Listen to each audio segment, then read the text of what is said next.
Olunaku lw'eggulu poliisi yafulumizza Alipoota eraga obuzzi bw'emisango nga bwe bwali omwaka oguwedde eyalaze nga buno bwakendeddemu bw'ogeraageranya n'omwaka gwa 2024 embeera bwe yali. There was a 10.2% decrease in the volume of crimes that were reported from what we reported here of 218,000 cases that were registered in 2024. Wabula olwaleero minisita w'ensonga z'omunda General Kahindo Tafire n'esaba poliisi abasibi akagaba baba badde balabiseeko mu kakiiko ka palamenti ak'ensonga z'omunda balemeddwa okukkaanya ku nsonga ya alipoota eyafulumiziddwa.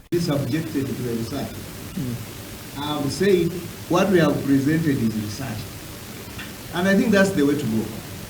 But as an individual, I can also come out and say, this is not correct. How am I supposed to prove that or disapprove? You again another research. Because I could be having this microphone and I talk, but maybe there are many people there who may not be accessing the microphone. I beg that we share the protection. You're protected? This one. So that now I've been given a task to go and find out. Okay. What is causing either among the few, because I believe in what I presented yesterday, and if there are any other, by the way, that's a good purpose also for presenting that. I'm now exploiting from what I have exploited. We take cognizance of that, and we're also going to follow up, but my report still stands that we have registered 10.2% against the 4 something percent. N'ababaka abatuula akakiiko ak'ensonga z'omunda okuli Abdallah Kiwanuka wamu ne Theodore Ssekikubo bakubye ebituli mu alipoota eyo ku buzzi bw'emisango. Ndabira ddala nga waliwo obutakwatagana bulungi. IGP ayogera birala nga ne line minister Kahindo Tafire ng'ayogera birala. Kubanga Kahindo Tafire bw'atandika okubuusabuusa nti emisango gikyali mingi teginnakka wansi, nga IGP agamba nti okuzza emisango kukendedde, olabira ddala nga waliwo obutakwatagana bulungi era nga institution erabika erimu obuzibu. Poliisi mukama we ayogera birala nga n'ono ayogera birala. Ndowooza balina okuddayo ne beetereeza okulaba nga institution etambula nga eri wamu.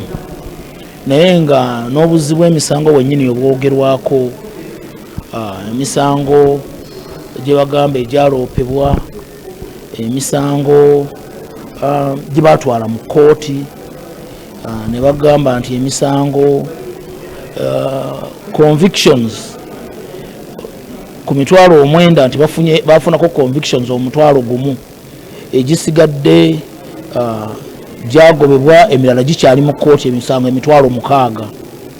Olabira ddala nga waliwo obuzibu era ne bakwasa ne department ya analytical laboratory oba Digaalo, kubanga emisango mingi gisikatidde olw'okubanga ekitongole ekyo tekiri function.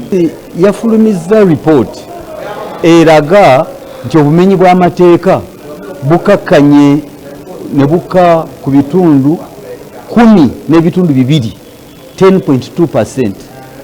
Era neyongera negamba nti ne traffic offenses nti zikendedde ku bitundu 24.8. Kyenebuuzizza, eno poliisi eri mu Uganda wano oba evudde ku mwezi gyeva newandika report? Abantu obubenje obutirimbudde abantu ng'obutadde ebbali nnyo obumenyi bw'amateeka, okutwalira amateeka mu ngalo, naddala ewaffe Sembabule lw'emiyaga bannamagye okubanga kaakati bayingira ne bawamba ente zange, bawamba ebintu by'abantu, bawamba amataka g'abantu, kugamba ne wabanga watali nfuga egoberera amateeka. Naye n'obumenyi bw'amateeka okumenya. Ababaka babuuzizza minisita Tafire n'esaba poliisi byakagaba ku by'ensimbi ze beetaaga mu mbalirira y'omwaka gw'ebyensimbi ogujja omuli n'ensimbi obuwumbi 23 ezeetaagibwa okukola ku byokwerinda wakati mu mpaka eza AFCON. Ministry ya Education erimu and Sports erimu high gear muli ekyetaagisa ku mpaka ezo, era nga ne security mu budget yaabwe bagitaddemu. yensonga gye tubadde turaisinga wano nti Ministry of Education mu kukwata Afcon amavumbavumba baprovidinzeemu ne issue ya security kakati tusobola eri nga batabudgetinzeeyo essente ez'ebyokwerinda ate ne wano ne mujja ne muzitusaba ne tugenda ku harmonizinga kubanga yo cabinet nga gavumenti bateekinze decision okusupportinga empaka ezo. So Sebugenyi Joseph yakusakidde eggulire lino Crack TV amalindirire.